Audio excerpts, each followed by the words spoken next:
మంజులారెడ్డి, కంకంటి మంజులారెడ్డి నా పేరు. మేకగూడ నుంచి సర్పంచ్గా కంటెస్ట్ చేస్తున్నాను. ఇంతకుముందు కూడా సర్పంచ్గా ఉన్నాను. 2013 నుంచి 18 వరకు నాకు మా ఊరి ప్రజలు సహకరించారు. తర్వాత PSCS చైర్మన్గా ఉన్నాను. తర్వాత నేను మళ్ళీ కంటెస్ట్ చేస్తున్నాను. జనరల్ మహిళలో ఈ అవకాశం ఇవ్వాలని కోరుకుంటున్నాను. నాది ఉంగరం గుర్తుకు ఓటేసి మహిళలకు ఎల్లప్పుడుగా సహకారం ఉండి మహిళల కోసం రిజర్వేషన్ని కరెక్ట్గా పూర్తి స్థాయిలో ఉపయోగించుకొని దాన్ని మహిళలకు సహకారం చేస్తానని నేను నా మనస్ఫూర్తిగా చెప్తున్నాను. 100% వాళ్ళకి ఏది ఉన్నా చేయాలని ముందుకొస్తున్నాను. ఇవాళ ఉంగరం గుర్తు కేసి గెలిపిస్తే మాత్రం ఈ విజయం మహిళలదనే చెప్తున్నాను. నేను అంకితం చేస్తాను. ఏది నాకు సహకారం చేసి నాకు అఖండ మెజారిటీతో గెలిపించాలని అందరినీ కోరుకుంటున్నాను. 2018 తర్వాత అది నేను చెప్పే కంటే పబ్లికే చెప్తారు. ప్రజలకి తెలుసు. 2013 నుంచి 18 దాకా నేను సర్పంచ్గా ఉన్నాను. 18 నుంచి 25 దాకా ఇప్పుడు కంటిన్యూషన్లో PSCS ప్రెసిడెంట్గా ఉన్నాను. కాబట్టి డెవలప్మెంట్ నా పీరియడ్ చెప్పగలుగుతాను, కానీ వేరే వాళ్ళ పీరియడ్ది విమర్శించేది నా పని కాదు. అది ప్రజలు చెప్పాలా ఎవరి పీరియడ్లో ఏం జరిగింది, ఏం జరగలేదని. అంటే నేను విమర్శించాలని పోవాలని వ్యక్తిగతంగా అవుతుంది. అది ఎవరి పని చేశారు, ఎవరి పని చేయలేదని ప్రజలు ఇవాళ నిర్ణయించుకొని, గ్రామస్తులు నిర్ణయించుకొని వారికి ఓటేసి సహకరించాలి. నేను చేసిన దానికి మా కుటుంబం కూడా ఆల్మోస్ట్ 50 ఏళ్ళ నుంచి 70 ఏళ్ళ నుంచి చేశారు. మేము చేసింది చెప్పగలుగుతాము, కానీ వాళ్ళు చేసింది ప్రజలు నిర్ణయిస్తారు. నేను కాదు నిర్ణయించాల్సింది. అంటే మీకు తెలిసినవి నేను ఇంతకుముందు చేసింది అయితే 2013 నుంచి 18 దాకా నేను చేసింది రోడ్స్ వేయించాను. నీళ్ళ సప్లై మొత్తం వాటర్ సప్లైకి ఓవర్ హెడ్ ట్యాంక్స్ కట్టించాను. తర్వాత sumps, under ground water sump ఉంటేనే గ్రావిటీ ఫ్లోతోని నీళ్ళు వేస్టేజ్ కాకుండా తర్వాత మెయింటెనెన్స్ తగ్గుతుంది.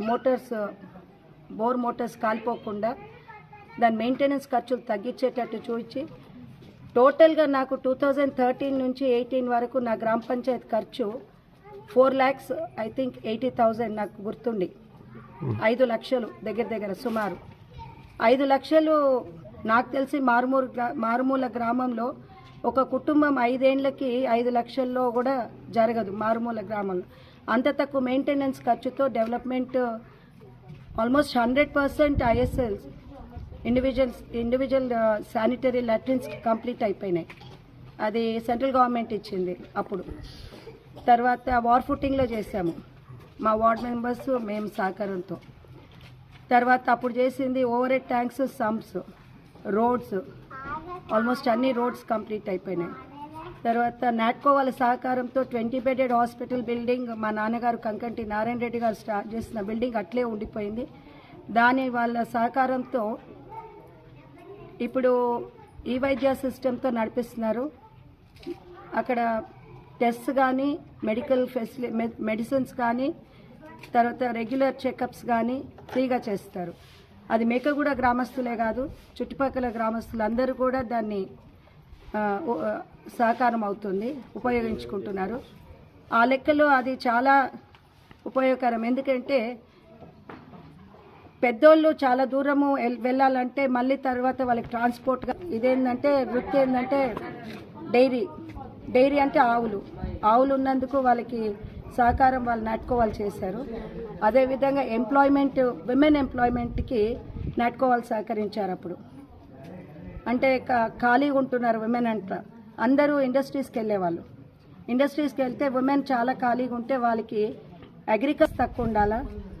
నా ఉద్దేశంలో ఊరు భయం అంటే ఊరి మీద మర్యాద. గ్రామ పంచాయతీ అంటే పంచాయతీ అని ఓల్డెన్ డేస్లో పూర్వకాలంలో ఎందుకు అనేవాళ్ళంటే నలుగురు చూసి పోలీస్ స్టేషన్ వరకు ప్రతి చిన్నది వెళ్ళేది. కంటిన్యూషన్ ప్రాసెస్లో చాలా ఇండస్ట్రీస్ వచ్చాయి ఇప్పుడు, అండ్ సిటీకి దగ్గర ఉంది. వాళ్ళ సహకారంతో నాకు విమెన్ అనేది పాస్ చేసి వాళ్ళకు ఒక కంప్లైంట్, నేను ఎక్కడున్నా పని చేస్తాను, కాకపోతే కొంచెం దూరం అవుతుందని ఇక్కడే ఉండాలనుకుంటున్నాను. ఇక్కడ నుంచే వాళ్ళకి నా సర్వీసెస్ అందజేయాలని కోరుకుంటున్నాను. అండ్ పిఎస్సిఎస్ చైర్మన్గా కూడా నేను ఒకటి మా సింగిల్ విండో బిల్డింగ్ కంప్లీట్ అయిపోయింది, బ్యాంక్ సొసైటీ బిల్డింగ్, గోదాం కూడా పెద్ద గోదాం కట్టించాము.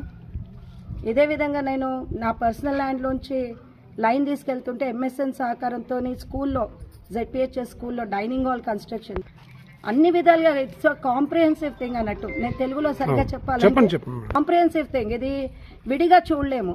డెవలప్మెంట్ అంటే ఇక్కడ ఒకటే ఉంది, సోషల్ స్ట్రక్చర్ ఉంటుంది, లాజిస్టిక్స్ ఉంటుంది, దెన్ ఇంకా యూత్ అని అనుకుంటున్నాను. లాస్ట్ ఊరికి ఏం చెప్దాం, ఉంగరం గుర్తుకే ఓటేమని చెప్పండి.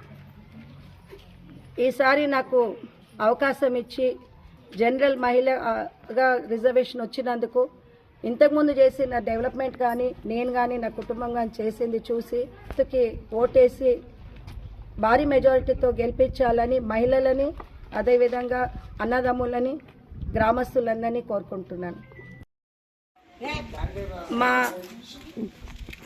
మా నినాదం ఏంటంటే విమెన్ రిజర్వేషన్ వచ్చినందుకు జై మహిళ, జై జై మహిళ, మహిళలకి సహకరించమని అందరినీ కోరుకుంటూ ఇది నా ఉంగరం గుర్తుకు ఓటేసి గెలిపించాలి. ఈ గెలుపంతా కూడా మహిళలదే.